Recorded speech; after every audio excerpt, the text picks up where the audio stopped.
I'm Rohini, and today we'll discuss the case CIT versus HG date case. So let's start. So yeah, respondent जो है SSC, he own about 93 acres of land, काफ़ी अमीर, ठीक है, of land and cultivated to sugar cane. तो 93 एकड़ of land पे वो शुगर कैन कल्टिवेट कर रहा है. अब SSC यहाँ पे क्या है, कन्वर्ट करता है शुगर कैन को जैगरी में, that's a good for the sale. अब फॉर द असेसमेंट उस ईयर में अब SSC यहाँ पे क्लेम करता है कि जो इनकम उसको हुई है ना जैगरी बेचने से, वो है उसके एग्रीकल्चर इनकम, तो इसीलिए जो है उसे एग्जम्पशन मिलना चाहिए टैक्सेशन से. लेकिन जो ट्रिब्यूनल है यहाँ पे वो ये कहती है, इन्वेस्टिगेशन फर्दर इन्वेस्टिगेट करती है regarding the market for the sugar cane.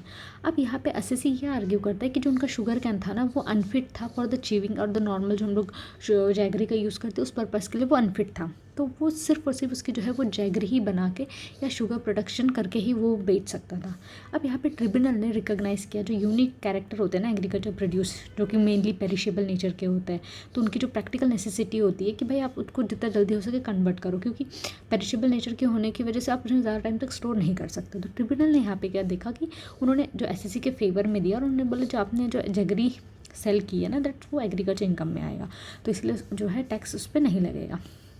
अब यहाँ अपील में जाते हैं हाई कोर्ट में. अब यहाँ पे क्वेश्चन हाई कोर्ट के सामने दो क्वेश्चन होते हैं कि क्या ये जो वेदर देयर इज़ एविडेंस जो कि जस्टिफाई कर सके दैट कि कोई मार्केट अवेलेबल नहीं था शुगर कैन जो प्रोड्यूस किया है SSC ने. दिस द फर्स्ट, कि कोई एविडेंस है ऐसा जो ये बता सके कि मार्केट की अवेलेबिलिटी नहीं थी. एंड सेकेंड इज़ वेदर ये जो इनकम रिसीव हुई है ना SSC को, क्या ये एग्रीकल्चर इनकम है. अब प्रिंसिपल इस केस में क्या फॉलो किया गया, अगर आपको क्वालिफाई करना है फॉर द एग्जम्पशन, तो आपका जो एग्रीकल्चर प्रोड्यूस है that must retain original character में रहना चाहिए, unless this is very important, unless कि उसके लिए कोई मार्केट नहीं है सेल करने के लिए उस पर्टिकुलर कंडीशन में. ये इस केस में प्रिंसिपल है.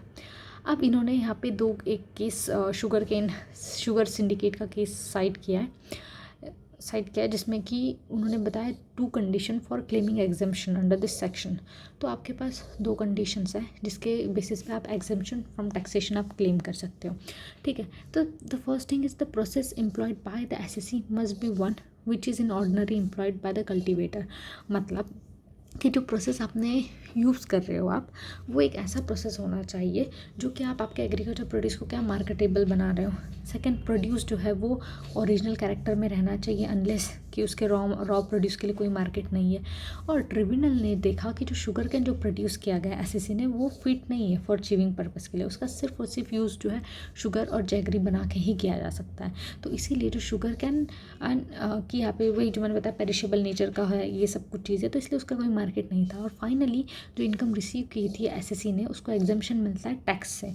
और हाई कोर्ट जो है वो जो ट्रिब्यूनल का जो डिसीजन दिया था उससे वो सेटिस्फाई होता है और SSC के फेवर में अपना डिसीजन देता है. आई होप ये केस समझ में आएगा. बहुत छोटा सा सिंपल सा केस है ये, उसमें कोई कॉम्प्लेक्सिटी थी नहीं ज़्यादा. एंड अगर प्लीज़ ये केस थोड़े बहुत अगर हेल्पफुल हो रहे हो एग्ज़ाम के लिए, तो subscribe to this channel and thank you very much.